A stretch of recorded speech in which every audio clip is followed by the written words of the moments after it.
자, 오늘은 어제 말씀드렸던 것처럼 어제는 재무와 관련돼서 그 계략적인 뭐 내용 이런 거 살펴봤다고 하면 오늘은 금융상품을 어떻게 선택하고 나의 재무 목표에 맞게끔 재테크 전략을 어떻게 가져가야 될 것인가 이 부분에 대한 이야기를 할 거예요.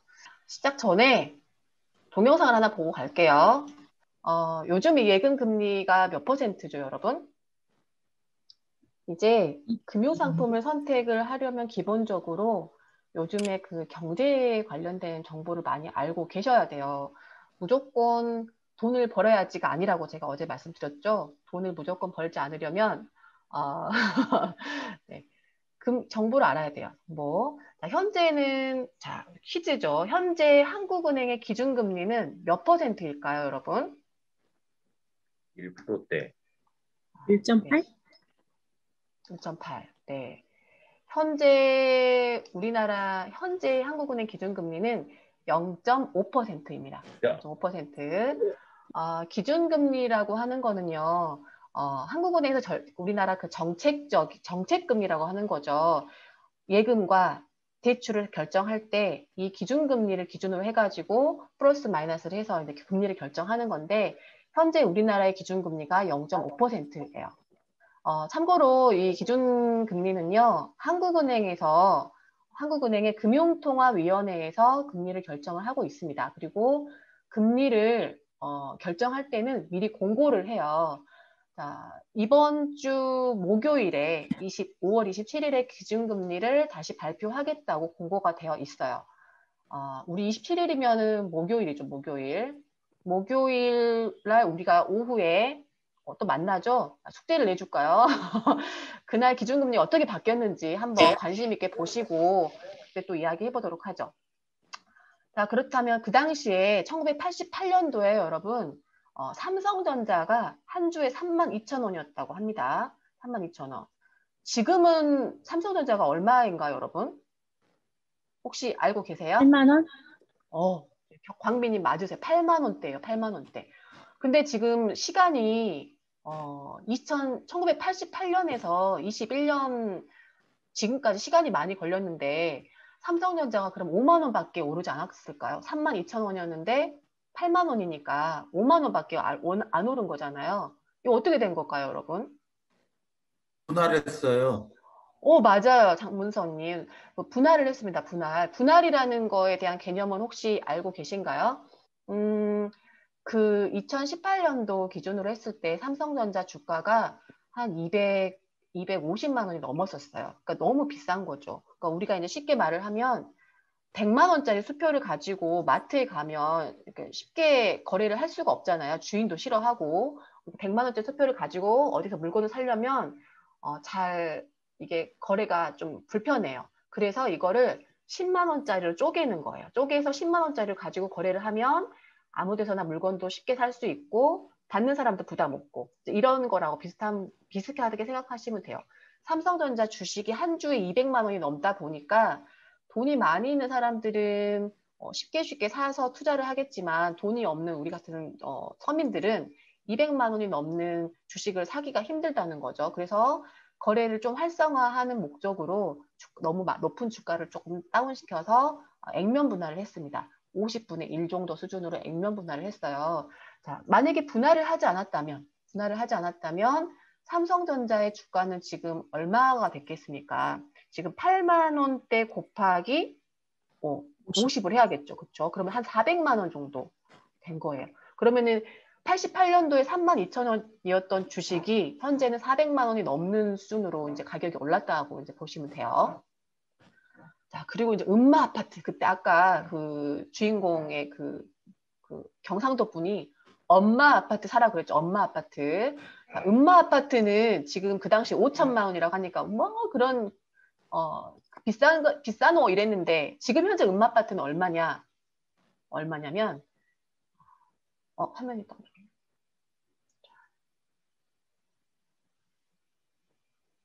화면이 왜 안 바뀌죠? 못 살아요. 왜 이렇게 화면까지 애간장을 태우는지 모르겠습니다.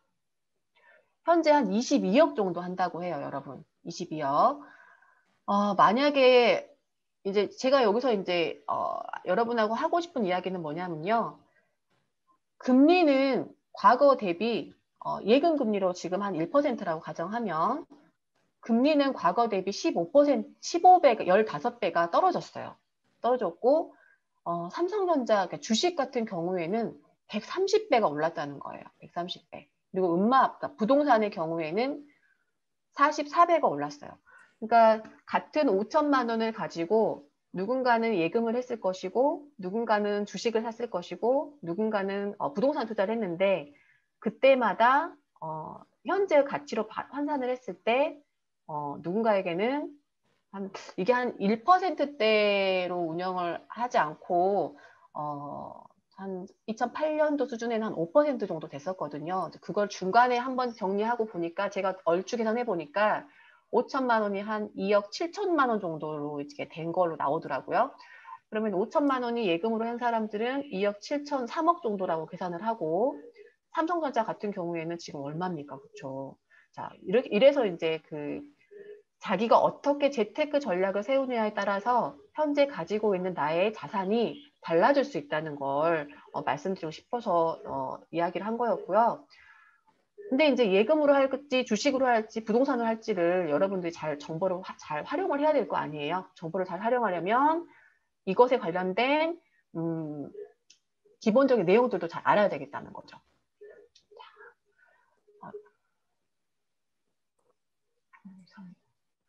컴퓨터가 이상한 건지. 이거는 제가 오늘 아까 네이버를 보다가 너무 이제 웃겨가지고 캡처를 한 거거든요. 이것도 거의 아까 1988라고 비슷하다고 보시면 돼요. 옛날에 아빠들은 옛날에 우리 부모님이 37살일 때 이 아빠들은 집도 살 수 있었고요. 차도 살 수 있었고 그 당시 나이에는 자녀들도 있었는데 지금의 37세인 내가 가질 수 있는 거 다크라이트 블루레이 그다음에 1200달러짜리 아이폰 그리고 뭐 가치가 충만한 게 없음 이렇게 표시되어 있는데 너무 공감되지 않으세요? 그러니까 옛날에는 하다못해 예금만 해도 15%를 받았기 때문에 사실은 투자를 하지 않아도 15%의 수익률을 올릴 수가 있었습니다. 그래서 투자를 굳이 안 하려고 했었죠. 근데 지금은 여러분도 방금 보셨던 것처럼 금리가 1%예요. 1%이기 때문에 예금이나 적금만으로는 내 자산을 불리기는 힘들다는 거예요. 그러니까 똑같은 나이지만 과거의 부모님 세대보다 지금의 세대가 훨씬 돈 모으기가 어렵다는 것을 보여주고 있습니다.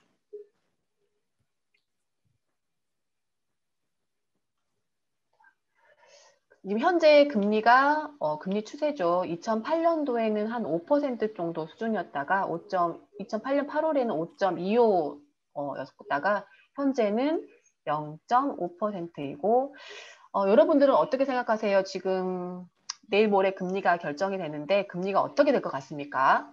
오를까요? 떨어질까요? 아니면 뭐 그대로 유지가 될지 어떨 예측이 되시나요?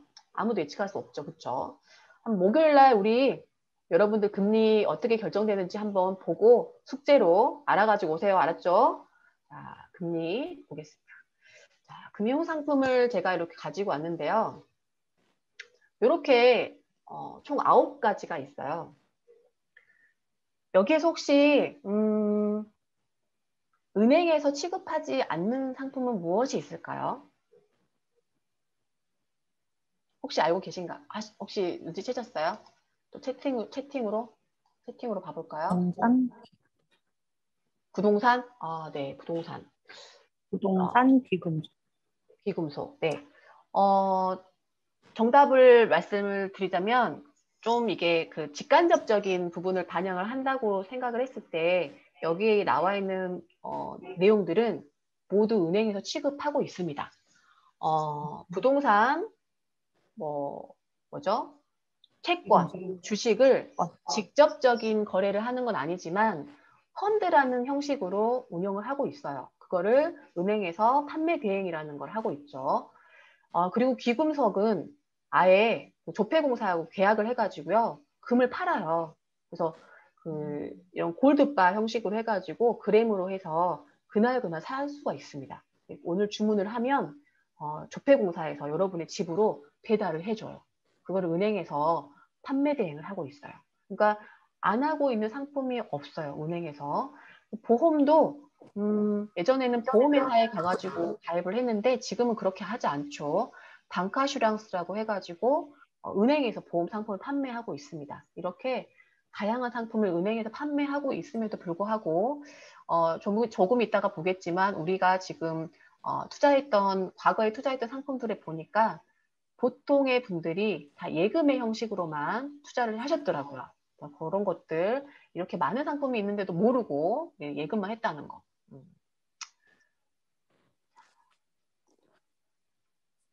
저기 질문이 생겼습니다. 네. 이렇게 반가울 수가. 귀금속이나 네. 이 부동산이나 네. 보험 같은 경우 네. 이게 그 다이렉트로 거래할 수 있잖아요. 예를 들면 뭐 쉽게 말하면 보험.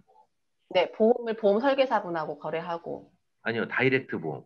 다이렉트 보험. 네네. 네, 예를 온라인 보험 들어서. 이런 것들. 네, 네네. 그게 이제 이런 걸 중간 마진을 줄이려고 이제 다이렉트 보험을 하잖아요. 맞아요, 맞아요. 예, 부동산도 사실은 또, 예, 그 부동산 거래 전문으로 하시는 분이 있고. 네. 근데 은행을 맞아요. 거치다 보니까 중간에 이게 마진이 발생하는 거 아니냐라는 그런. 네. 아까도 말씀드렸던 것처럼 여기 화면에 보이는 상품들은 직간접적인 부분을 좀 반영했다고 말씀을 드렸어요. 그러니까 예를 들어서 집을 살 건데, 아파트를 살 건데, 은행에 가가지고 아파트를 살 수는 없어요. 그렇지만 부동산에 투자를 할 수 있는 펀드라는 게 있다는 거였고요. 보험 같은 경우에는 약간의 그 오해라는 게 있어요. 물론 제가 사실은 강의를 할 때 은행 출신이란 말을 잘 안 해요. 근데 센터장님께서 은행 출신이라고 막 말을 해갖고 어쩔 수 없이 이야기를 하자면 왜 제가 안 하냐면 괜히 은행 편드는 것 같아가지고 은행의 입장에서 대변을 하는 거 아니냐라고 오해를 하실까봐 은행원 출신이란 말을 잘 안 해요. 근데 보험이 은행에서 판매하는 보험하고 설계사분이 판매하는 보험하고는 약간 좀 차이가 있어요. 이게 쉽게 말을 하면 이런 거죠. 그러니까 펀드의 경우도 마찬가지예요. 펀드의 경우도 여행을 가려고 예를 들어서 여행을 가려고 저희가 여행 계획을 세워요. 그런데 이런 거 저런 거 제가 여행을 가려면 항공편 예를 들어 비행기를 타고 갈 거다. 그러면 항공편을 직접 구해야 되고 어디 사이트가 더 싼지 한번 알아봐야 되잖아요.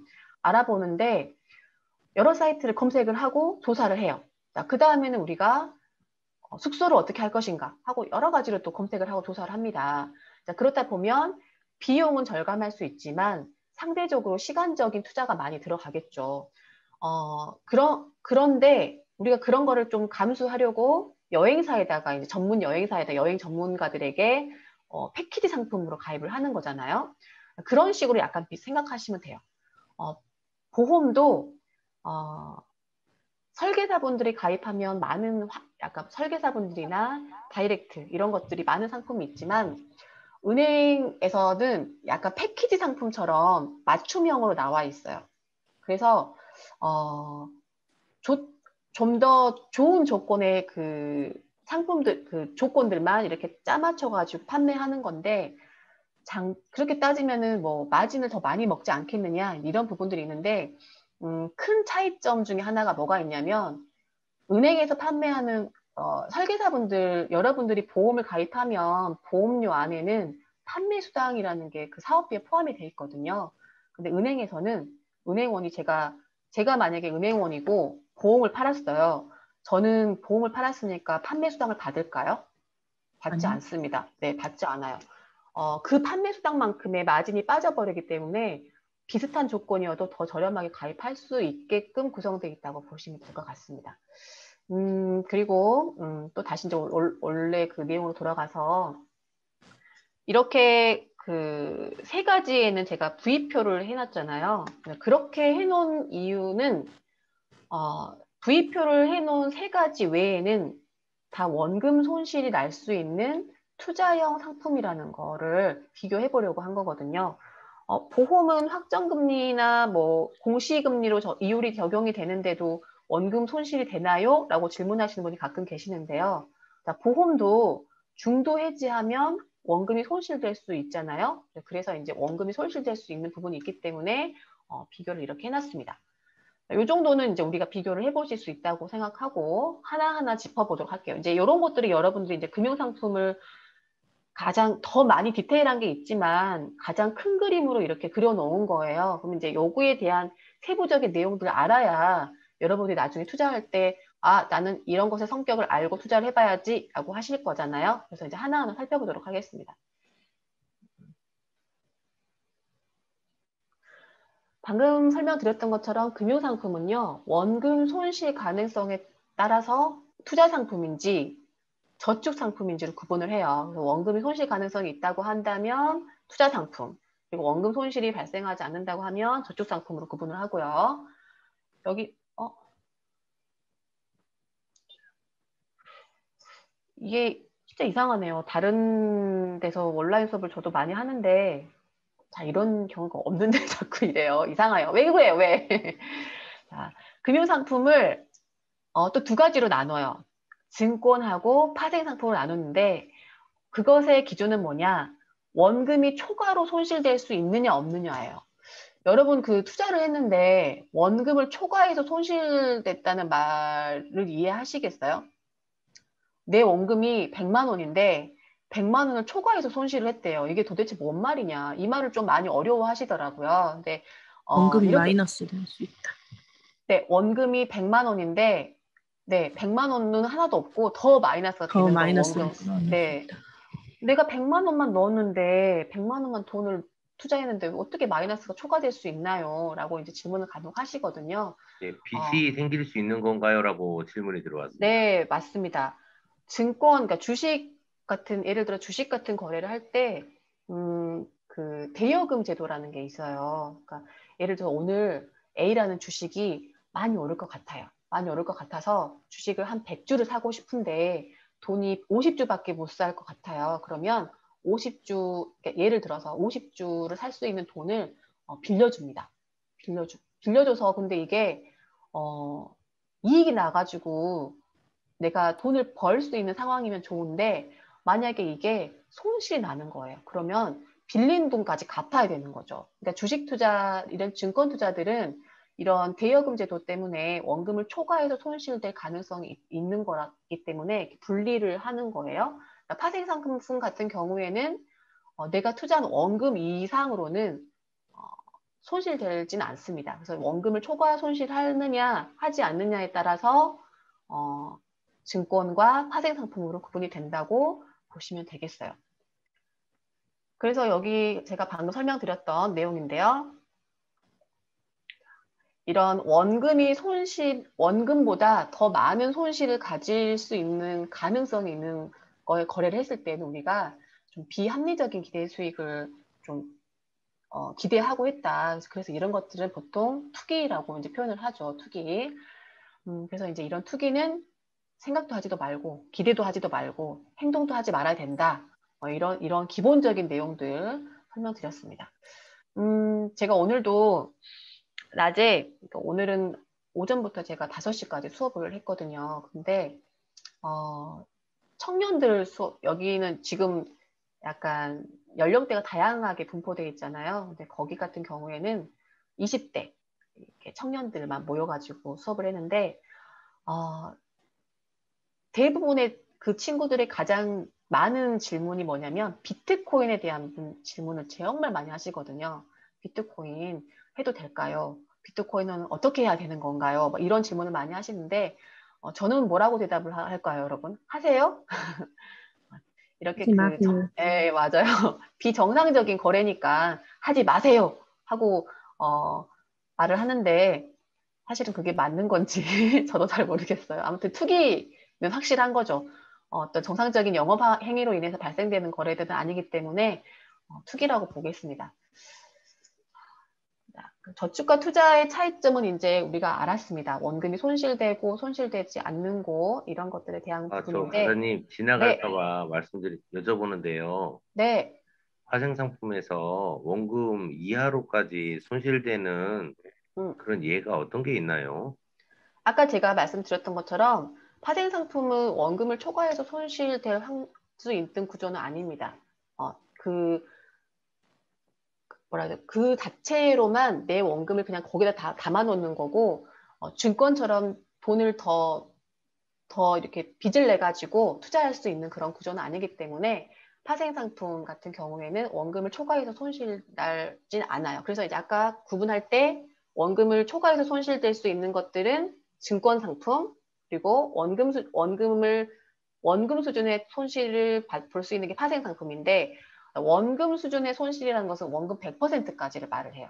그러니까 100만 원을 투자했으면 100만 원을 다 날릴 수 있는 게 파생 상품이라고 보시면 되겠습니다. 그러면 그리고 그게 마이너스 된다는 말이 네. 그 아까 빚이 될 수 있나요라고 하는 질문이 있었잖아요. 네네. 증권의 경우에는요. 증권에서 마이너스가 나다가 빚이 될 수도 있어요? 네네. 아까 우리 센터장님 뭐 드셨어요? 네. 죄송합니다. 네. 주식 투자를 하는, 예를 들어서 이런 거죠. 이제 제가, 뭘로 예를 들까요? 지금 우리 저기 강사님, 네. 그 주식보다는 쉽게 이해하는 거는 저 펀드가 더 이해하기 쉽지 않아요? 네. 그 주식을 알아야 펀드를 설명을 드릴 수 있어서 제가 이제 뒤에 내용이 펀드 내용이 있습니다. 그래서 센터장님 잘 몰라. 보니까. 그러면 넘어가겠습니다. 뒤에 듣겠습니다. 네. 네. 궁금하실까 괜찮아요. 봐. 네, 괜찮아요. 괜찮아요. 자, 그래서 이제 우리가 어떨 때 저축을 하고 어떨 때 투자를 해야 되는가? 이게 이제 어제 말했던 재무 목표하고 연관이 있다고 보시면 되겠습니다. 자, 그래서 단기적인 상황에서는 저축을 하는 게 좀 더 안정적이고, 이거는 이제 이론적인 부분이긴 합니다만, 중장기, 중기, 장기적인 목표에서는 투자를 해서 좀 수익을 올리는 게 조금 방향성으로는 맞겠다라는 내용으로 설명드리고 넘어갈게요. 만약에 20만 원씩 여러분이 매달 적립을 적금식으로 했다고 생각을 해볼게요. 그러면 2%인 경우, 2%로 만약에 운영을 했다 그러면 1년이면 이게 240만 원 정도가 돼요. 그죠? 그리고 3년이면 740만 원. 이게 쭉 보시면 30년 차에는 9,800만 원이 좀 되는 거거든요. 근데 이제 8%로 운영이 됐다고 하면 이게 3억 원이 되는 거예요. 2억 원 차이가 나는데, 만약에 여러분이 이거를 단기로 가져갔을 때, 방금 이제 그 단기로 가져가야 되는지, 장기로 가져가야 되는지에 대한 부분을 설명을 드리는 거예요. 단기로 가져가려고 보면, 결과치가 비슷하죠, 여러분. 비슷한데, 굳이 내가 8%를 준다는 고수익 상품에 투자를 해가지고 위험 부담을 가질 필요는 없다는 거죠. 근데 이게 30년까지 장기로 갔을 때는 2억이라는 큰 돈으로 차이가 되기 때문에 어느 정도의 수익률을 보고 투자를 하는 게 더 중장기 목표를 달성하는 데는 도움이 될 수 있다라는 내용으로 알고 계시면 되겠어요. 근데 이게 단순하게 이론적인 건 아니고요. 실제로 2000년 1월부터 17년 8월까지 8년 정도를 비교를 해봤는데요. 이게 이제 실질적으로 코스피 지수를 투자 기간별 수익률을 내놓은 그 그래프예요. 우리가 단기 목표를 이제 이거를 설명드리는 이유는 조금 있다가 여러분의 그 투자 성향과도 좀 연관이 있더라고요. 투자 성향을 한번 설명을 드릴 건데, 단기로 운영을 했을 때 만약에 주식으로 운영을 했다고 가정을 해볼게요. 주식으로 운영을 했다고 가정하면 변동폭이 굉장히 높아요. 어떨 때는 최고 85%까지 수익이 났다가 어떨 때는 마이너스 절반까지 원금이 이제 깎이는 거죠. 그러니까 그런 위험 부담을 가지고 단기의 목적을 가지고 주식 투자를 하는 것은 조금 위험하다고 보는 겁니다. 그런데 이런 식으로 해서 10년까지 갔다고 가정하면 떨어지고 등락의 폭이 줄어들어서 평균 수익률과 가까운 수준으로 달성이 된다는 거예요. 그래서 단기적인 어떤 목표를 가지고 주식 투자를 한다는 것은 굉장히 위험하다는 것을 과거의 어떤 투자 실적들을 보고 우리가 이제 알 수 있을 것 같습니다. 그러면 우리가 이제 투자를 할 때는 어떤 기대 수익률이라는 게 있잖아요. 그런데 그 기대 수익률을 어느 정도 가지고 가야 될지를 이제 질문을 많이 하시는데요. 실질적으로 그 합리적인 기대 수익률이라고 함은 경제 성장률 더하기 물가 상승률. 그러니까 내가 위험 부담을 가지고 투자를 하는 건데 정기 예금이나 적금을 하지 않고 투자 상품에 투자했다고 가정했을 때 몇 퍼센트를 목적으로 해가지고 운용을 하는 게 맞냐 이거거든요. 적정적인 이론적인 부분에서 말을 하면 경제 성장률에다가 물가 상승률을 더하고 조금 더 내 욕심을 거기다 업그레이드를 하는 거예요. 근데 지금 현재 어제 기준으로 제가 경제 성장률 발표한 걸 보니까 우리나라 경제 성장률이 3.8%를 예측을 하고 있더라고요. 그리고 물가 상승률이 1.7%예요.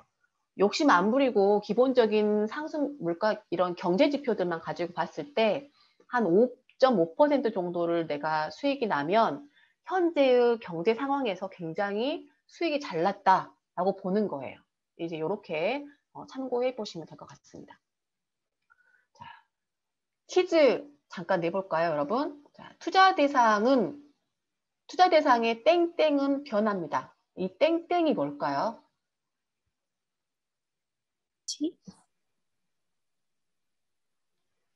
가치? 가치 뭐 비슷합니다. 가치 맞아요.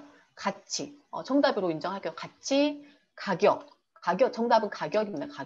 가격인데 이런 그 투자 상품들은 가치나 가격이 변하기 때문에 우리가 투자를 하는 거거든요.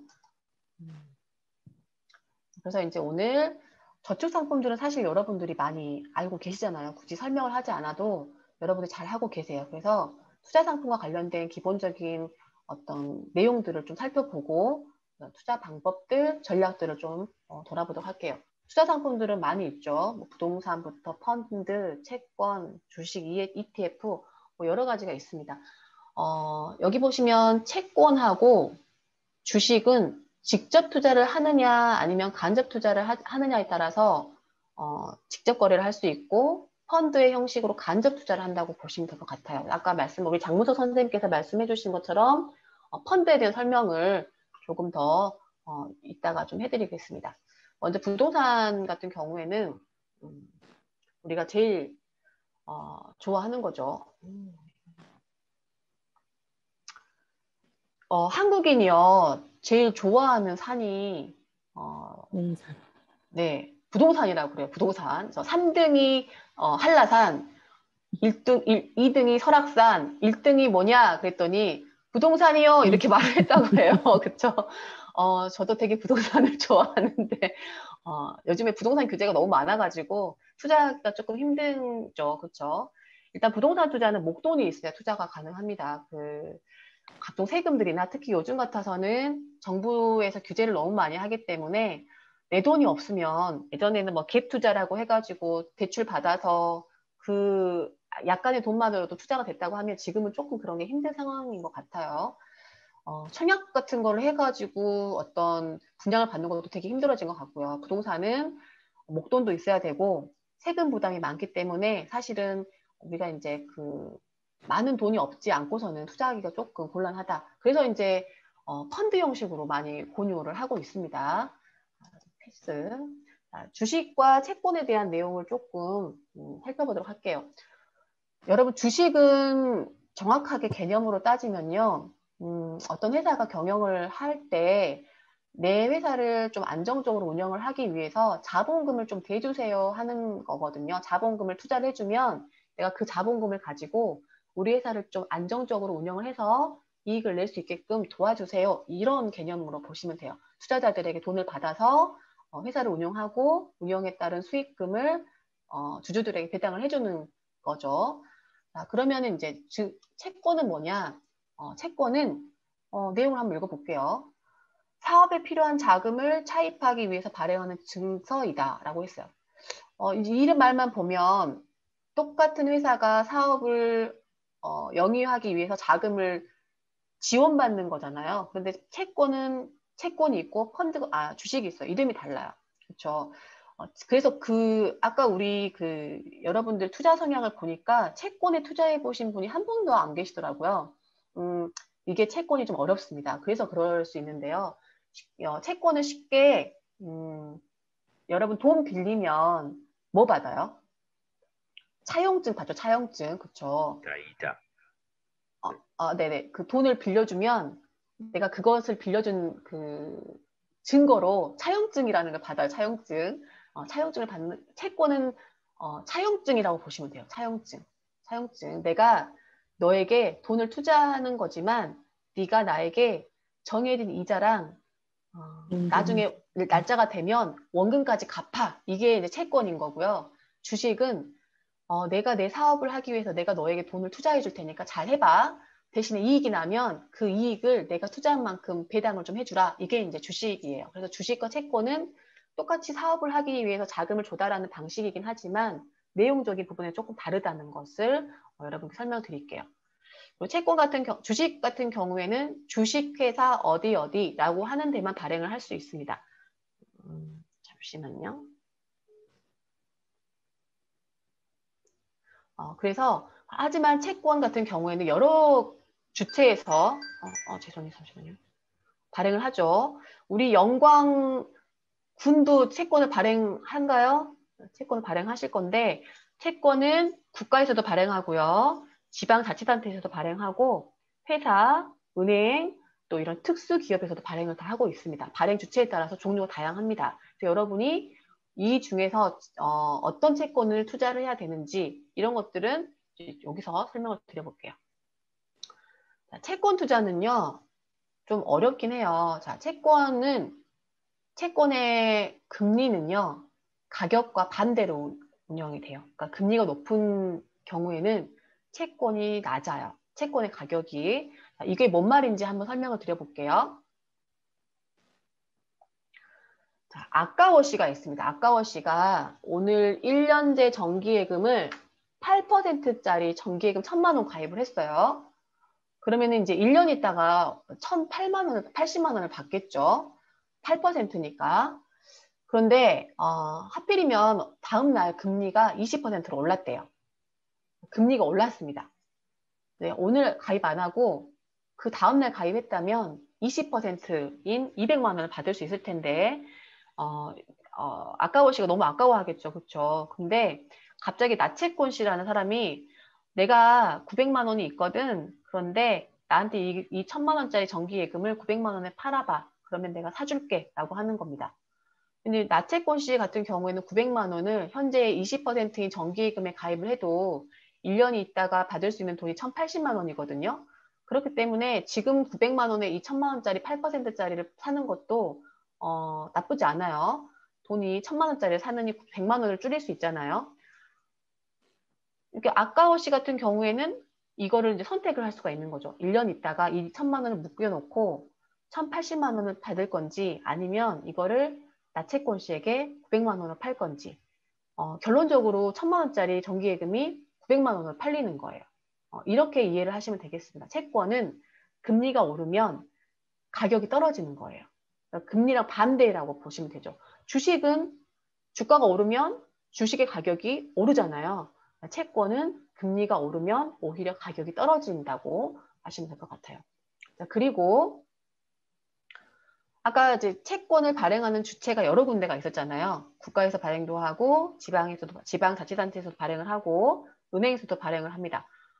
근데 국가에서 발행하는 채권하고 일반 회사가 발행하는 채권하고 당연히 국가가 발행하는 채권이 더 안전하겠죠. 자, 안전하면 금리도 낮습니다. 그래서 이제 조금 더 고수익을 원하시는 분들은 위험이 높은 채권을 사시는 것이 그 방향으로는 맞겠죠. 그러니까 안전한 곳에서 발행한 채권은 조금 더 금리가 낮은 거죠.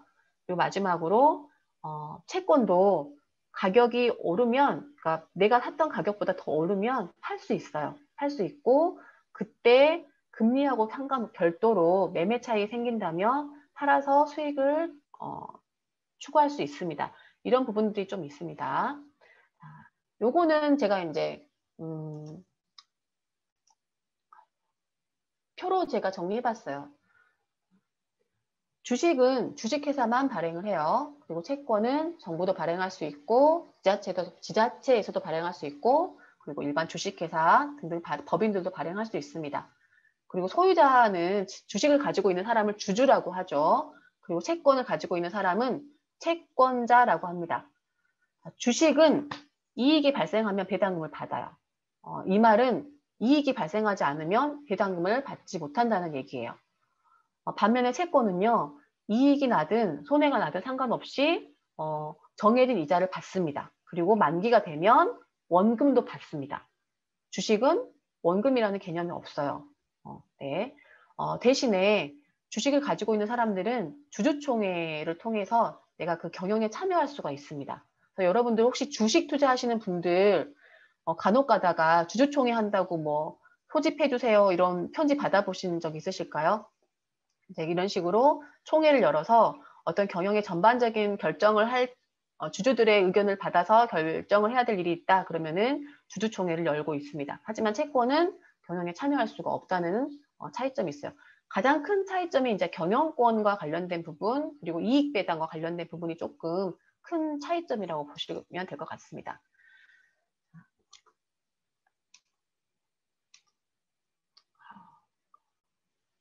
우리나라 현재 작년에 우리나라 주식을 투자하신 분들의 비율이에요. 여러분들은 지금 가장 많으신 분들이 30대, 작년이 재작년에 비해서 엄청 많이 지금 주식을 투자를 많이 했죠. 거의 전체적으로는 8% 가까이가 더 예전의 자산 대비 더 많이 주식을 투자했다는 결과가 있습니다. 그리고 처음 가입을 하신 분들도 이렇게 많이 늘었어요. 20대 분들이 굉장히 많이 늘었습니다. 신규로 투자를 하신 분들 30대도 80% 가까이가 80%가 넘는 분들이 신규로 주식 투자를 했다라고 이제 말씀하셨어요. 뜻밖인 것은 50대 이상의 분들도 주식 투자를 지금 많이 하고 있어요. 우리나라 사람들이 주식 투자를 굉장히 많이 하고 있네요. 근데 실질적으로 주식에 대한 정보가 많이 없음에도 불구하고 주식 투자를 하고 있다는 게 이제 좀 위험한 상황인 것 같아요. 자, 이렇게 직접 투자가 사실은 어려운 이유가 있죠. 자, 어떤 종목을 선정해야 될지 잘 몰라요. 그렇죠? 내가 이 주식에 투자해가지고 성공할 수 있다고만 생각하면 주식에 투자할 텐데 종목 선정이 어렵습니다. 그래서 매월 적금처럼 일정 금액을 투자하기가 어렵죠. 왜냐하면 아까 말했던 것처럼 투자 자산은 가격이 변동이 되기 때문에 적금처럼 할 수가 없어요. 이번 달에는 10만 원짜리 주식이 다음 달에는 8만 원이 될 수도 있고 15만 원이 될 수도 있기 때문에 정액을 가지고 투자하기가 상당히 어렵죠. 그리고 건강한 장기 투자 이런 것들은 뭐 굳이 제가 설명을 드리지 않아도 여러분들이 잘 알 수 있을 것 같아요. 그래서 이제 직접 투자가 하기 어려워서 여러분들이 할 수 있는 게 간접적으로 투자를 하는 건데 간접 투자의 가장 대표적인 것이 바로 펀드라고 보시면 되겠습니다. 펀드는 제가 아까 그 초반에 금융상품의 그 분류를 할 때 설명을 드렸던 것처럼 내가 직접 여행지를 선택해서 항공권을 직접 선택을 하고 숙박을 직접 선택을 하고 이런 사람이 있는가 반면에 어떤 누군가는 여행사에다 그냥 패키지 상품으로 여행을 가는 사람도 있잖아요. 이제 그거의 차이라고 보시면 돼요. 직접 투자는 직접 내가 종목을 선정해야 되고 그 회사가 어떤 가치로 운영이 되고 있고 이런 것들을 다 공부를 해야 된단 말이에요. 근데 그게 너무 어려워요. 전문가가 아니기 때문에. 그래서 투자자들이 전문가가 있는 일명 펀드 매니저라고 하거든요. 그래서 전문가들에게 은행, 증권사, 보험사에 있는 펀드 매니저들에게 내가 어떤 상품에 투자를 하고 싶은지, 어떤 상품을 가입할 수 있는지를 상담을 하고 투자 성향 분석을 하고 거기에 따른 내용으로 적절한 상품을 추천받아서 가입을 하는 거죠. 펀드는요, 은행이나 증권사에서 운영을 하는 게 아니고요. 은행이나 증권사나 보험사들은 판매회사예요. 판매회사. 위탁 판매. 판매를 하기로 계약을 하고 판매만 하는 곳이에요. 그래서 여러분들이 펀드를 대체적으로 은행에 가서 가입을 많이 하시거든요. 그러면 수익이 잘 안 나면 은행에 가가지고 도대체 어떻게 운영을 하길래 이렇게 수익이 안 나냐 뭐 이렇게 말씀하시는데 그게 아니고 은행은 판매만 하는 판매 회사입니다. 그리고 운영을 하는 자산 운용사가 따로 있어요. 그래서 이제 가입을 하실 때 보면 이 상품은 어떠한 운용사가 운영을 하는 상품입니다라고 설명을 하실 겁니다. 그리고 수탁사는 자산운용사가 자기가 임의대로 돈을 가지고 있으면서 운영을 함부로 해버리면 여러분의 돈이 안전하지가 않잖아요. 그래서 돈을 따로 보관하고 있는 수탁사가 따로 있습니다. 펀드에는. 그래서 펀드의 그 관계자들을 보면 투자를 하는 나, 그리고 판매를 하는 은행이나 증권사, 보험사, 그리고 그 여러분들이 투자해준 돈을 운용하는 자산운용사, 그리고 돈을 잘 관리해주는 수탁사, 이렇게 구성이 되어 있어요.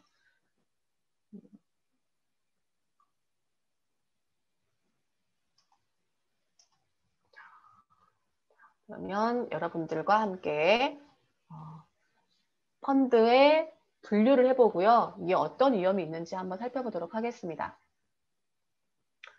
분류별 펀드는요, MMF부터 시작을 해요. MMF부터 시작해서 채권형, 그리고 원금 보전형, 혼합형, 주식도 안정형, 그리고 성장형, 주식 성장 이렇게 단계별로 엄청나게 많은 상품들이 있습니다. 그런데 MMF에서 주식 성장형까지 보면은 굉장히 올라가면 올라갈수록 위험도가 높습니다. 고위험이에요. 고위험. 그리고 MMF 같은 경우에는 위험이 낮기 때문에 저위험이죠. 대신에 수익도 저수익이에요. 네. 여러분의 성향 분석해 보셨죠, 여러분? 여러분 성향을 한번 봐볼까요? 혹시 본인들이 체크한 항목 잘 알고 계시죠? 어디 체크됐는지. 그쵸? 저는 이제 그거를 개개인별로 받은 게 아니고 통계 자료만 받아가지고요. 일단 당신의 나이는 굉장히 중요합니다. 왜냐하면 20대이신 분하고 50대이신 분이 목표를 가지고 운영을 했을 때 장기로 가지고 갈 수 있을지 단기로 가지고 있을지를 보기 때문에 나이가 굉장히 중요해요.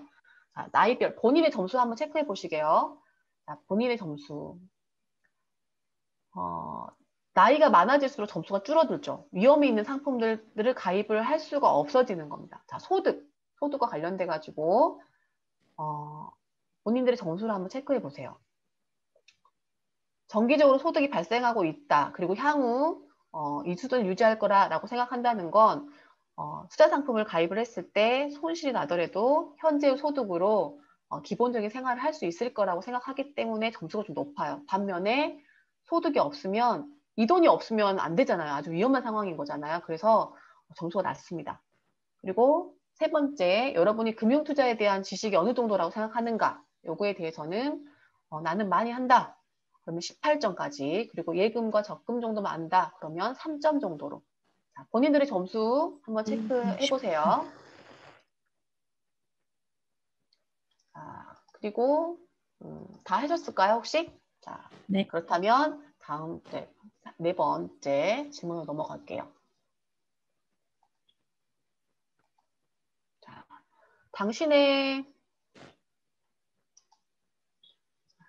투자 경험에 관련된 부분입니다. 투자 경험. 예전에 했었는가? 예금과 적금만 했던 분들은 아무래도 점수가 더 낮고 고수익을 추구하는 파생상품 정도까지 했다. 그러면은 17점까지. 그리고 투자하고자 하는 자금의 투자 기간. 이것은 최고 8점부터 2점까지. 그리고 원금이 손실됐다고 만약에 생각했을 때 내가 이거를 감수할 수 있는 손실 수준은 어느 정도인가를 이제 물어보는데요. 이거는 최대 나는 수익이 높다면 위험을 높아도 내가 감수하겠다 하시는 분하고 무조건 투자 원금 보존돼야 된다 하는 분하고 점수 차이가 좀 나는 거죠. 자, 여러분 점수 체크해 보셨어요? 자, 체크를 하셨다면 여러분 투자 성향을 한번 봐볼게요. 여러분은 이건 이제 아까 이제 보내주신 자료예요. 여러분들은 대체적으로 소득이 지금 앞으로도 계속 발생할 거라고 예측하시는 분이 많았고요. 그리고 금융투자에 대한 본인의 지식이 어느 정도냐라고 질문에 예금이나 적금만 안다라고 답변을 하셨어요. 예금이나 적금만 알고 있기 때문에 아직 주식 투자나 채권 투자 이런 것에 대한 그 기회, 그리고 어떤 선택이 폭이 줄었던 거죠. 그리고 많았던 게 이제 상품이 어떤 거다 정도는 구분을 할 수 있다라는 거가 좀 있었고요. 투자 경험. 제가 이거 보고 사실 깜짝 놀랐어요, 여러분. 재무 설계나 재무 목표에 굉장히 관심은 많이 있으신데, 내가 해본 것이, 은행 예금이나 적금밖에 없으시다는 분들이 80%가 넘었어요. 이번 기회로 어떤 상품에 대한 기본적인 지식을 가지고 적극적으로 한번 임해 보셔도 괜찮을 것 같습니다. 자, 자금의 기간. 이거는 굉장히 중요합니다. 아까 제가 단기 투자를 했을 때는 이런 투자형 상품들은 좀 안 맞다고 말씀을 드렸잖아요. 그런데 우리가 생각하고 있는 걸 봐보세요. 투자하고자 하는 자금의 투자 기간을 여러분이 6개월 미만인데 23%가 6개월 미만으로 나 투자할란다. 그리고 1년 이상 29%. 그러니까 단기인데 투자형 상품에 투자를 하겠다는 분이 되게 많으신 거예요. 거의 50%가 넘는 거잖아요. 이런 건 사실 조금 위험한 생각이라고 볼 수 있을 것 같아요. 자, 이런 전반적인 걸 봤으면 본인의 점수를 한번 확인해 볼게요. 점수. 그리고 원금 보존이 돼야 되는데 투자형 상품에 가입할 수가 없겠죠. 그렇죠? 자, 이 정도 이제 여러분의 성향을 봤으니까 여러분 점수를 한번 가볼게요. 자, 점수 한번 체크해 보세요. 여러분의 성향이 어느 수준인지 한번 해보세요. 광미님 그 마이크 켜져 있으시니까 혹시 광미님은 성향이 어떻게 나왔어요? 적극 투자형. 적극 투자형. 네. 적극 투자형. 네. 네. 훌륭합니다. 네. 현미님은 안전추구형. 그쵸? 안전추구형. 자, 이 부분이 있는데 만약에 내가 안전추구형이에요. 안전추구형이면 또 봐볼까요? 안전추구형이 많이 있으시네요. 안정추구형. 자, 안정추구형이신 분이 은행에 가서 이제 펀드를 가입을 하려고 갔어요. 이제 은행 금리가 너무 낮아서 지금 금리가 1%이다 보니 내 자산을 불릴 수 있는 기회가 없어서 펀드로 직접 투자는 조금 부담되고 펀드로 내가 가입을 하려고 은행에 왔습니다라고 하고 이제 은행원한테 가면 은행원이 이 종이를 주죠. 아까 드렸던 종이를 딱 줍니다. 물론 이제 이것은 은행에서 하는 항목들하고 똑같긴 하지만 점수에 약간 차이는 있을 수 있어요. 여러분 그 점은 좀 참고해 주세요. 하지만 기본적인 성향은 비슷하게 나올 겁니다. 근데 만약에 내가 안전추구형이 나왔어요. 안전추구형이 나오면 여러분에게 주식과 관련된 펀드를 권유할 수가 없습니다. 내가 가입하고 싶어도. 자, 나는 왜 그러냐? 그럼 이제 은행 직원이 투자지를 주고 여러분 체크한 걸로 성향을 분석할 거예요. 그래서 안전추구형이 나오면 안전추구형과 관련된 상품만 설명을 해요. 자, 투자 손실, 약간의 투자는 허용을 하는 거죠. 내가 예금과 이자와 투자 상품이 비교를 할 수 있고 투자 상품을 내가 가입을 했을 때 손실이 있다는 걸 알기 때문에 약간의 투자했을 때 약간의 손실은 내가 인정할게. 하지만 조금 더 높은 이익을 좀 바라는 거예요. 이 정도 수준이거든요. 그렇다 보니까 자, 채권형 펀드 그리고 채권 주식이 들어있어도 약간의 주식만 포함되어 있는 거의 채권형 상품만 가입을 할 수 있는 확률이 높은 거고요. 위험 중립형은 채권과 주식이 비슷한 비율로 가입이 돼 있거나 채권이 조금 더 많은 비중을 편입되어 있는 그런 펀드에 가입을 할 수가 있어요. 그리고 적극투자형 같은 경우에는 주식형 펀드, 파생 상품 이런 것들도 가입을 할 수 있고 공격형으로 나오시는 분들은 대부분의 상품을 다 투자할 수 있는 성향으로 나오는 겁니다. 근데 만약에 나는 채권형은 싫어요. 근데 안전추구형이에요. 안전추구형인데 나 채권형은 싫습니다. 주식형 하랍니다. 그럼 가입을 할 수 있을까요? 가입할 수 없습니다. 가입할 수 없어요. 어떨 때 가입을 할 수 있냐면 두 가지 이 그 투자 성향 분석한 결과는 여러분이 그러니까 그 설문을 하지 않은 이상은 1년이 유지가 되거든요. 그래서 만약에 내가 주식형으로 투자를 하고 싶다 그러면 투자 성향을 다시 작성을 하셔야 된다는 거예요. 근데 제가 하나 팁을 드리자면 여러분들은 투자 상품을 가입을 할 때 어제도 말씀드렸던 것처럼 목적이 있어야 되는 거잖아요. 내가 이거를 10년 후에 쓸 거야. 아니면 1년 후에 쓸 거야. 이런 목표에 따라서 그 투자되는 돈, 투자되는 목표에 따라서 그 돈만 생각하고 이 성향 분석을 하시는 게 옳다고 봐요. 저는 개인적으로. 전체적으로 보면 당연히 어느 누가 원금 손실 나는 걸 원하겠습니까? 그렇죠? 근데 내가 1년 있다가 여행을 갈 자금, 1년 있다가 우리 부모님 회갑에 쓸 자금을 모으는데 투자 성향을 하려면 그 1년 있다 쓸 건데 원금이 손실되면 안 되잖아요. 그러면 그 돈을 생각하고 쓰는 거예요. 근데 반대로 나는 한 10년 후에 우리 자녀 학자금을 마련하려고 조금 투자를 해보겠다 생각하면 그 10년 후를 바라보고 이 투자 성향을 분석 결과에 작성을 하시는 거예요. 그러면 조금 다른 결과가 나올 수 있어요. 그런 재무 목표에 맞게끔 그 돈만 생각하고 이제 이 분석을 하는 거죠. 그 내용 설문을 하실 때. 그러면 조금 더 다른 내용으로 여러분이 원하시는 그런 상품으로 가입을 할 수 있게끔 나오지 않을까 생각을 해봤어요. 너무 안전형이 많으셔가지고 이렇게 해가지고 주식 투자 상품에 가입하기 힘드실 것 같아요. 자, 적립식 펀드는요, 주식형을 하든 채권형을 하든 채권 주식형을 하든 이 분할 매수를 해야 됩니다. 분할 매수. 그게 뭐냐면요. 적립식 펀드의 가장 그 장점이라고 보는 거예요. 매달 똑같은 돈으로 똑같이 투자했을 때 우리 그 투자 상품은 가치가 변하는 거잖아요. 그 변하는 가치를 어떨 때는 1,000원에 사고 어떨 때는 1,500원에 사고 어떨 때는 500원에 살 수 있는 겁니다. 그래서 이게 평균 가격을 이 매입 가격을 평균화시키는 장점이 있어요. 예를 들어 볼게요. 자, 여기에 동일 수량을 매입했다고 가정을 해볼게요. 동일 수량을 똑같이 40만 원을 썼어요. 40만 원. 자, 1월 달에는 주가가 1,000원이었습니다. 1,000원. 1,000원이면 내가 100주씩을 산다고 봐요. 100주씩을 40만 원을 가지고. 자, 1월 달에는 이게 100원이었기 때문에 100주를 샀을 때는 10만 원을 1,000원일 때는 100주를 살 수 있어요. 1,000원일 때는 100주를 사서 10만 원을 살 수 있는 겁니다. 이제. 네. 그리고 2월 달에는 이 가격이 1,500원으로 올랐어요. 1,500원으로. 그러면 내가 매달 100주를 산다고 가정을 하면 15만 원을 줘야 되는 거예요. 그리고 3월 달에는 또 100원으로 떨어졌으면 10만 원을 주고 살 수 있겠죠. 그리고 얘가 내가 40만 원을 가지고 투자를 할 거니까 이제 5만 원 남았잖아요. 그러면 이게 500원으로 떨어지면 100주밖에 못 사는 거예요. 총 400주를 샀어요. 400주. 400주를 평균 가격을 해봤더니 이게 1,000원이었습니다. 1,000원.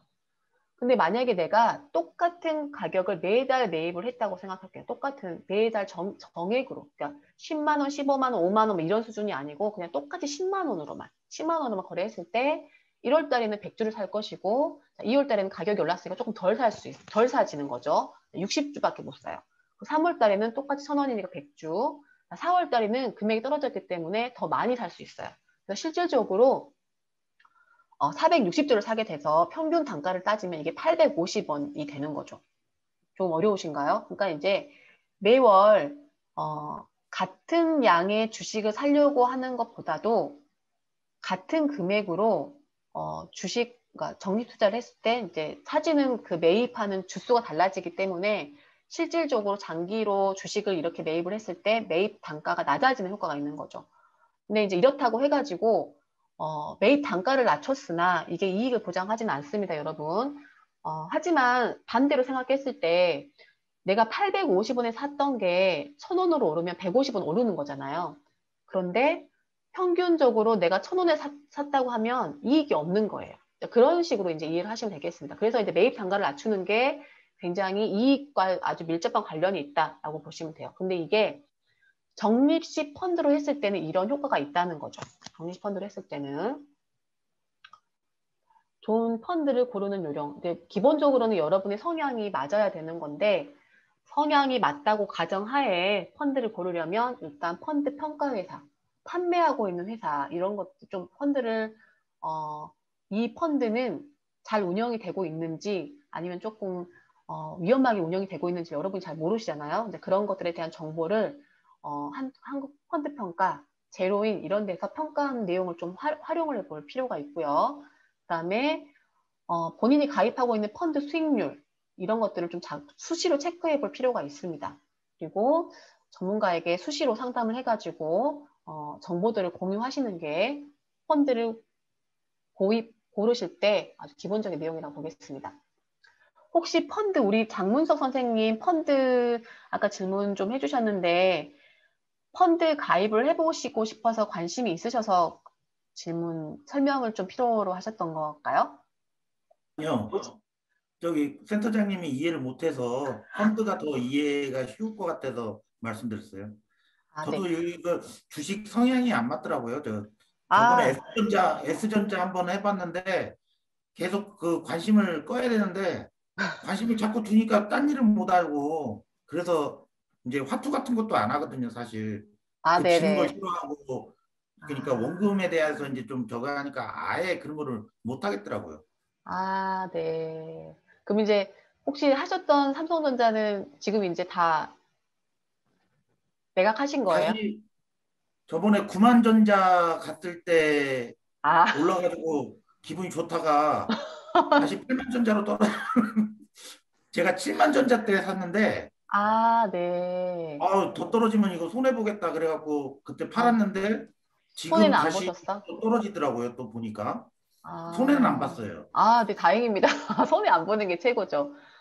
아, 아까 우리 선생님께서 말씀하시는 게 직접 투자 개인적으로는 제가 이제 예전에 은행에 근무할 때 저는 이제 펀드를 판매하는 사람이었잖아요. 판매를 하기 때문에, 이제 가입 구원료를 할 때 펀드의 장점들에 대한 설명을 많이 하잖아요. 근데 펀드는, 아까 드리지 않은 것 중에 가장 큰 장점이 하나 있어요. 그게 뭐냐면, 우리 주식 거래는요, 여러분, 예를 들면 제가 이런 거죠. 지금 이렇게 제가 주식 거래를 하는데 이 설명만 하고 주식 사야지 하고 이제 설명하고 딱 주식 가격을 보면 그 사이에 바뀌어 있잖아요. 그래서 이제 사려고 했던 가격하고 변동이 돼 있어요. 근데 그래서 이제 사고 팔고를 하는 시점을 정말 맞추기가 힘들어요. 그래서 어떨 때는 분명히 오늘 팔면 이익이 날 것 같은 상황이었는데 마감장에 하락을 한다든지 이러는데 펀드는 기준 시간이라는 게 딱 정해져 있습니다. 그래서 예를 들면 이 펀드는 1시까지 가입을 하거나 입금을 하면 그날 가격으로 뭐든지 살 수 있어요. 그러니까 12시 59분에 사는 사람하고 아침 9시에 사는 사람하고 가격이 똑같다는 거예요. 그리고 파는 것도 똑같습니다. 파는 것도 오늘 3시 이전에 팔면 파는 가격이 그 사이에 어떻게 바뀌든가 상관없이 마감가로 기준으로 정해지기 때문에 주식처럼 금방 봤더니 오르고 금방 봤더니 떨어지고 이렇게 신경을 안 써도 돼요. 그냥 오늘 종합주가지수가 이제 모니터링을 해야 되니까 종합주가지수가 오르는 상황에서 마감이 될 것 같다. 그러면 내가 목표하는 우리 그 기대 수익률 있었잖아요. 아까 경제 성장률 플러스 물가 상승률 같은 걸 감안해가지고 목표 수익률을 정해 놓는데 그 목표 수익률이 달성이 됐어요. 그러면 이거를 팔아야 되잖아요. 그런데 시점을 잘 몰라. 그런데 펀드는 기본적인 목표 수익률이 어제까지 달성이 됐는데 오늘 주가가 오르면 더 오를 수 있는 거고 떨어지면 더 떨어질 수 있어요. 그런데 기존 시간 안에 그 하루 종일 그 오르고 내린 것이 어느 정도 이제 눈으로 보이잖아요. 그러면 팔지 말지를 결정하기가 조금 더 쉬워요. 조금 모니터링 하기가 쉽다는 장점이 있습니다. 그래서 주식을 하면 불안하고 또 어떻게 될지 모르고 이러신 분들은 직접 투자를 하는 것보다는 간접 투자를 하시는 게 훨씬 더 심리적으로도 그렇고 부담이 덜 되죠. 저는 직접 투자도 하고 간접 투자도 하고 저는 이제 아까 말씀드렸던 공격형 사람이에요. 공격 투자형 성향이다 보니 다 하거든요. 그런데 주식도 그렇고 펀드도 그렇고 기간에 따른, 그러니까 재무 목표에 따라서 설정하는 기간. 또 주식은 기본적으로 이런 거 있잖아요. 예전에 제가 그 유키즈 블럭이라는 그 예능 프로를 보니까 여러분 혹시 보신 분이 있으신가요? 주식을 잘하시는 분이 나왔어요. 그분한테 여쭤봤어요. 주식을 사가지고 언제 팔아야 될까요? 라고 했는데 그분이 뭐라고 하셨냐면 제가 그거 듣고 너무 웃겨가지고 빵 터졌는데 주식을 사면 그 다음에 뭘 해야 되냐고 물어봤어요. 그랬더니 그분이 뭐라고 하냐면 수면제를 사래요. 수면제를 사고 먹고 자래요. 그리고 한 20년 있다 일어나래요. 그만큼 오랫동안 이게 가야, 네, 오래도록 이게 유지가 되고 장기 투자가 해야만 이게 성과가 나는 거다. 이제 이런 말을 하고 싶었던 거겠죠. 근데 이제 펀드를 10년, 20년 이렇게 하라고 저는 개인적으로 이제 권유하는 건 아니고요. 중기적인 목표에서는 펀드가 더 바람직한 것 같아요. 펀드가.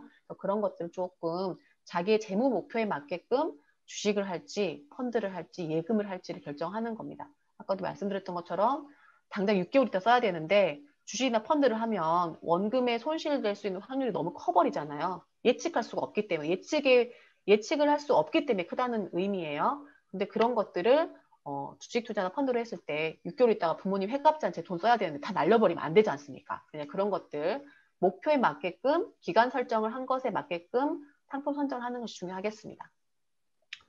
그리고 이제 보험 상품들은 기본적으로 여러분이 많이 알고 있으실 것 같아요. 뭐 보장을 하고 저축을 하고 이런 부분들. 제가 가끔 가다가 어떤 질문을 받냐면요. 저는 이제 개인적으로 우리 이 지구촌에서 이 인류가 금융이라는 것을 시작하고 한 이후로 가장 훌륭한 금융 상품이 뭐라고 생각하세요? 라고 질문을 받으면 저는 개인적으로 보험이라고 생각해요. 보험. 왜 그러냐면 보험같이 완전한 상품은 없어요. 그런데 문제가 있죠. 어떨 때 문제가 있느냐? 딱 하나의 문제점은 뭐냐? 이렇게 완벽한 상품이고 완전 무결점한 상품임에도 불구하고 약정된 기간을 다 채우지 못하고 해지를 하면 원금이 손실될 수 있는 또 위험도가 있습니다. 그런 점만 해결이 된다면 제가 봤을 때는 가장 완벽한 상품이라고 봐요. 근데도 이런 말을 듣고 어떤 분이 이제 질문을 하셨어요. 그럼 선생님 저는 보험 상품은 저축으로 운영을 하면 유일하게 복리 효과가 있거든요. 복리 계산을 해주거든요. 그래서 저는 저축을 복리로 할래요. 그래서 보험에 가입하려요. 이러신 분이 한 분씩 계셨거든요. 그런 분들은 굉장히 위험하신 생각이죠. 저축을 목적으로 보험에 가입을 했다가 나중에 필요하면 해지를 해야 되는데 보험은 제가 중간에 해지를 하면 원금이 손실이 난다고 했잖아요. 그 구조를 잠깐 설명을 드리면 보험은 원래가 장기 상품으로 설계가 돼요. 장기 상품으로 설계가 돼 있는데 10년짜리 가입을 했다고 예를 들면 10년 동안 이 보험을 유지하기 위한 유지비가 들어가요. 유지비가. 그 유지비를 10년 동안 차근차근 나눠가지고 떼가면 좋을 텐데 보험의 그 설계상 이 사업비나 유지비를 가입한 연도 1년 아니면 2년 사이에 다 빼버려요. 10년치를. 그렇기 때문에 내 원금보다 더 많은 사업비가, 그러니까 내가 그걸 운영해서 수익이 나기 전인데도 불구하고 사업비가 다 빠져버리는 거예요. 운영을 하는 유지비가. 그래서 중간에 해지를 하면 원금이 안 나오는 게 그 구조인 거죠. 그런데 이거를 단기로 운영을 하면 굉장히 위험하다는 거죠. 복리이기 때문에 저축상품인 저축보험에 가입했어요 라고 하시는 분들이 가끔 계셔가지고 제가 깜짝깜짝 놀랐는데 여러분들은 절대 그러시면 안 되고요. 복리 상품이기 때문에 가입을 하는 보험 상품이라 하더라도 장기로 유지가 됐을 때 여러분에게 도움이 된다는 거를 알고 계셔야 될 것 같습니다. 뭐 이런 부분들은 보험은 뭐 보장성 보험이 있고 저축성 보험이 있고 이런 분들 다 이해하신 부분들.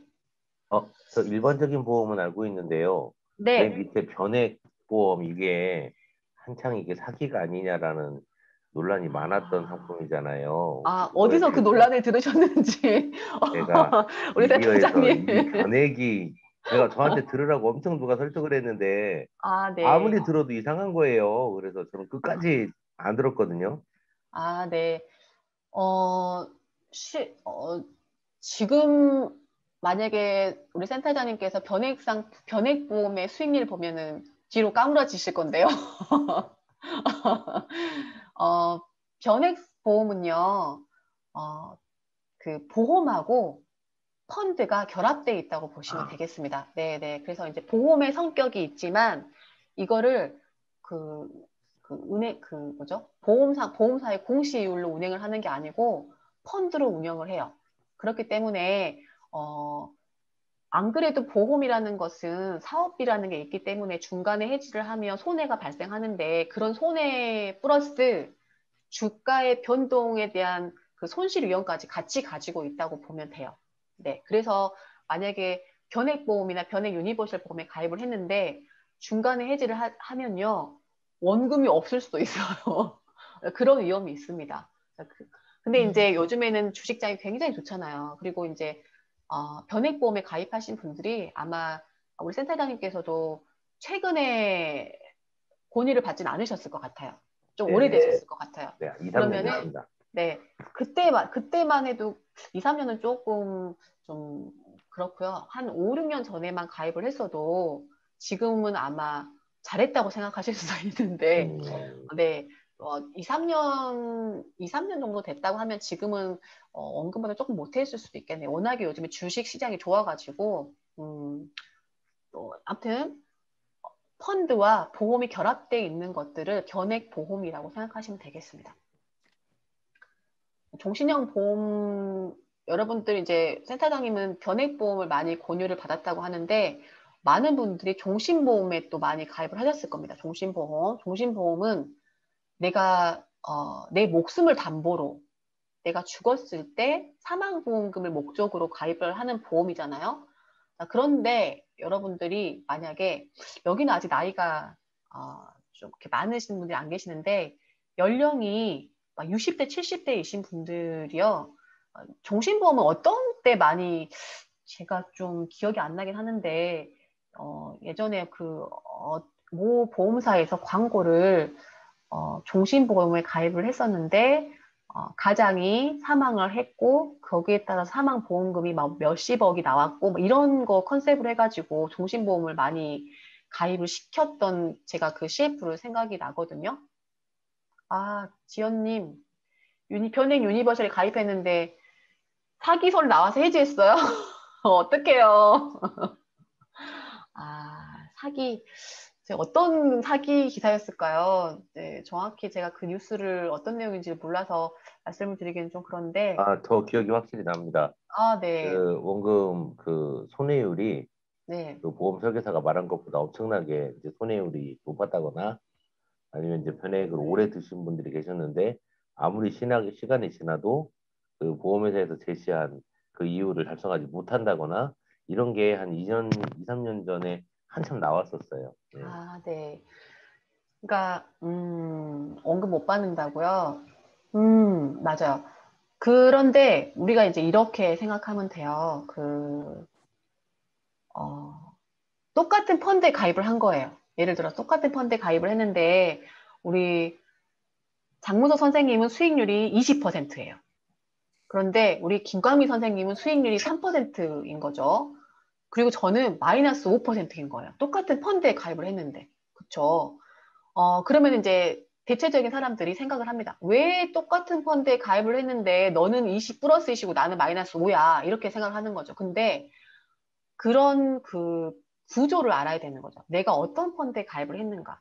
근데 이제 예를 들어서 변액 유니버셜에 가입을 했는데 그 변액 유니버셜이 투자되는 펀드가 예를 들어서 뭐 중국 펀드였다고 합시다. 중국 펀드에 투자되는 변액 보험이었다라고 한다면 재작년 같은 경우에 만약에 중국 펀드에 투자하는 변액 보험에 가입을 했던 분들은 재작년 같은 경우 어떻게 됐을 것 같습니까? 코로나가 터지고 난리가 났을 거 아니에요. 그렇죠?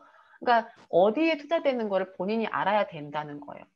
내가 변액 보험에 가입을 했는데 이 펀드가 어디에 투자되는지 그거를 선택할 수 있고 내용을 알아야 되는데 그냥 단순하게 보험 설계사분이 설계해주고 설명드리는 대응만 믿어버리니까 그러는 거죠. 똑같은 변액보험에 가입을 해도 어떤 사람은 엄청난 수익을 내신 분도 아마 있었을 겁니다. 그리고 지금 현재 제가 알기로도 강사님, 네. 강사님, 저 군니치 들어가서 보니까 저 뭐야 변액 유니버셜 12년도에 가입돼 있는 게 있네요. 선생님이요? 네. 그러면 지금 수익률 어떻게 나와요? 모르겠어요. 그거 어떻게 봐야 돼요? 수익률 군니치 가입 회사에다가 가입하신 곳에다가 확인을 해보시면 돼요. 삼성생명이던데. 삼성생명이요? 그러면 삼성생명에서 그 변액연금 가입하면은 펀드 투자 보고서를 매번 보내줘야 되는데 3개월마다 보내줘야 되는데 안 주셨나요? 20년 납인데 이거 그러니까 그런 걸 받는 거예요?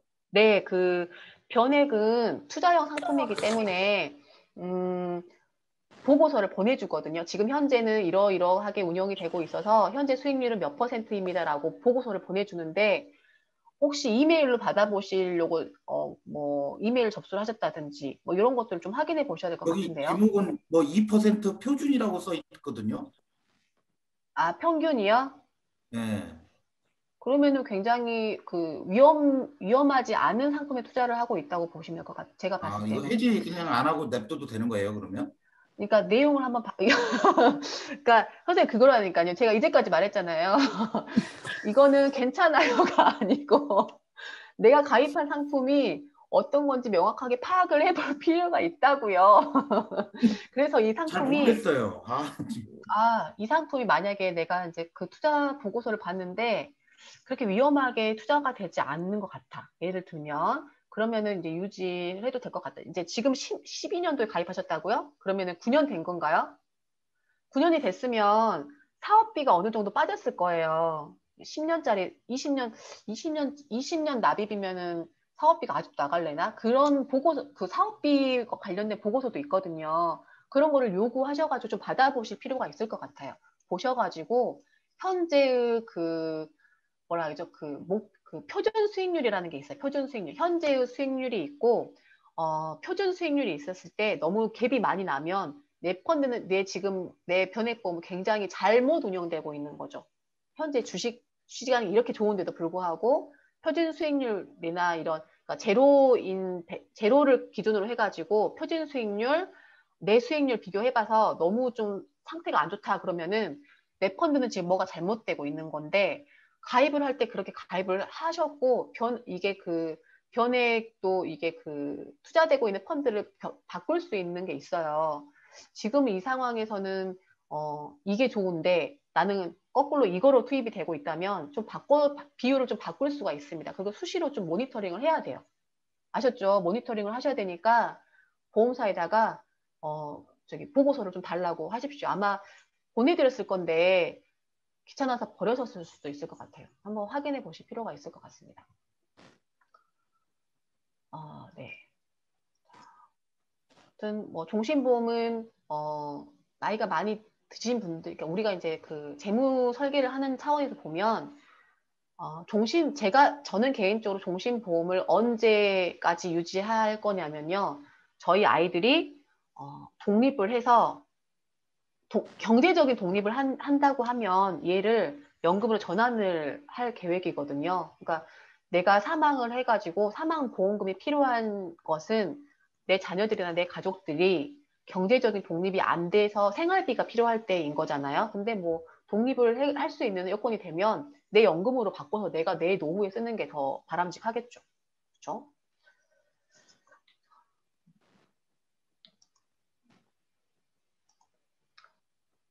국민연금. 여기 지역 가입자들도 많이 계신가요? 국민연금? 아니면 임의 가입자들이 많이 계시다고 한다면 국민연금은 이런 사적연금하고 다르게 가장 좋은 장점이 여러분도 알고 계시는 것처럼 물가 상승률을 반영을 해줍니다. 물가 상승률을 반영을 해주기 때문에 나중에 이 물가 상승률이 올랐다고 가정한다면 연금액을 거기에 맞게끔 받으실 수 있거든요. 그래서 혹시 이미 가입자셔가지고 연금 가입을 좀 보류하고 계신 분이 있으시다면 좀 가입을 하시는 것도 좋은 방법인 것 같아요. 제가 어제 시간이 너무 많이 남아가지고 제가 슬라이드를 거의 60장을 마련했어요. 그래가지고 4시간 분량을 마련했어요. 혼자 말할까봐. 근데 오늘은 조금 진도가 많이 안 나갔는데 혹시 시간이 이제 여러분에게 약속된 시간이 이제 얼마 안 남은 것 같은데 제가 이제 그 나이별로 포트폴리오 전략이나 경기를 예측하는 그런 재테크 흐름을 조금 뒤쪽에 나오는데 설명하다가 조금 부족하면 내일 연결해서 하도록 하겠습니다, 여러분. 자, 국민연금 기간은 최대한 늘려서 가입을 하는 게 좋고요. 이미 가입제도 반드시 하시는 게 좋겠어요. 소득이 없는 주부님이시나 아니면 27세 미만의 학생들도 자발적으로 국민연금 가입을 하셔가지고 좀 오랫동안 유지하시는 게 좋겠습니다. 이 영상은 그냥 생략할게요. 여러분 혹시 노후에 우리가 평균적으로 기본 생활을 유지하려면 얼마가 필요한지 혹시 아세요? 얼마가 필요할까요? 200. 정확하게 비슷하게 맞추셨습니다. 맞아요. 220만 원 정도가 필요하다고 해요. 220만 원. 그런데 우리나라 사람들의 대부분이 국민연금에 너무 의존을 하다 보니 노후 준비가 200만 원 정도가 있으면 기본 생활이 되는 거예요. 그러니까 밥 먹고 입고 자고 뭐 친구 딸이 결혼한다 그러면 축의금 정도 낼 수 있는 그 정도 기본적인 생활이 되는 게 200만 원인데 국민연금으로 지금 현재 기준으로 하면은 한 110만 원 정도밖에 안 된다고 합니다. 평균적으로. 그러면 이제 90만 원이나 플러스 알파의 금액을 마련해야 되는데 우리가 그거에 대한 대비가 안 돼 있다는 게 현실이죠. 그래서 이제 재무 설계를 하실 때 반드시 이런 부분들도 감안해가지고 노후에 우리는 지금 노후가 아니잖아요. 노년기가 아니잖아요. 그럼 우리는 더 많은 돈이 필요할 수 있어요. 물가가 또 많이 오르고 경제 상황은 지금보다 더 지표들은 안 좋아질 거고요. 그렇기 때문에 조금 더 노후에 대한 준비를 좀 해줄 필요가 있겠습니다. 자, 이거는 요것만 좀 보고 마무리를 해볼까요? 이거는요. 노후 준비는 일찍 시작해야 된다는 거예요. 우리 지금 20대 분들도 계시죠. 20대 분들도 계시고 30대, 40대라고 한들 늦지 않았습니다. 늦지 않았다는 이유는 더 늦으면 안 되니까 지금 이 시점이 가장 빠른 시점이에요. 25세 때 만약에 2천만 원을 불입을 10년 동안 했다고 가정을 하면 이게 65세가 되면요. 연 4%로 가정을 했을 때 이게 8천만 원 정도가 되거든요. 그런데 35세 때부터 똑같이 2천만 원을 45세 때까지 10년을 불입을 합니다. 그러면 이게 65세 때 5,400만 원밖에 안 돼요. 왜 이런 현상이 나냐? 그러면 복리 효과 때문에 그렇습니다. 복리 효과. 이게 이자에 이자가 붙어서 복리가 돼야 되는 시간이 10년이 더 부족하기 때문에 그래요. 그래서 이제 노후 준비는 일찍부터 하시는 게 중요합니다. 일찍부터. 그래서 제가 이제 사회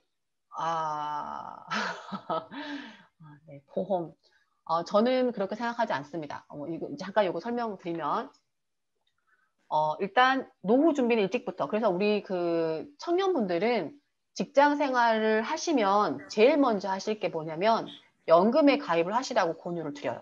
연금에. 그리고 이제 자녀분들이 곧 성인이 되셨다 하시는 우리 부모님이 계시다고 한다면 자녀들이 직장 생활하면 연금저축을 제일 먼저 가입하라고 말씀을 해주셔야 돼요. 기본적으로. 그게 이제 부모가 자녀에게 해줄 수 있는 재테크 방법의 가장 1번이라고 저는 개인적으로 생각해요. 자녀가 노후 준비를 할 수 있도록 가이드라인을 좀 가져야 되겠다 하는 거죠. 자, 오늘은 시간이 됐는데 우리 그 양세형 선생님께서 질문을 주셨어요. 보험도 존보가 답인가요? 라고 질문을 주셨어요. 여러분 혹시 존보 뭔지 아세요? 존보. 맨날 버티기. 매우 버티기. 맨날 버티기.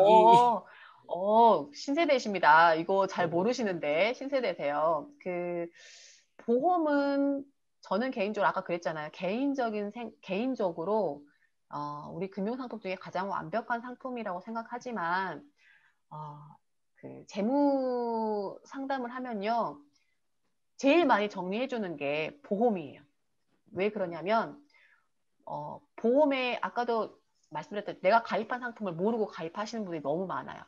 그러니까 필요 없는 특약들 있죠. 필요 없는 특약들을 그냥 좋다고 하니까 가입을 한다거나 아니면 싸니까 그냥 하나 더 넣었어요 한다거나 그리고 최근에는 실비보험이 중복 가입이 안 되거든요. 그런데 과거에는 중복 가입이 됐어요. 그래서 지금까지도 그걸 유지하시는 분들이 간혹 계십니다.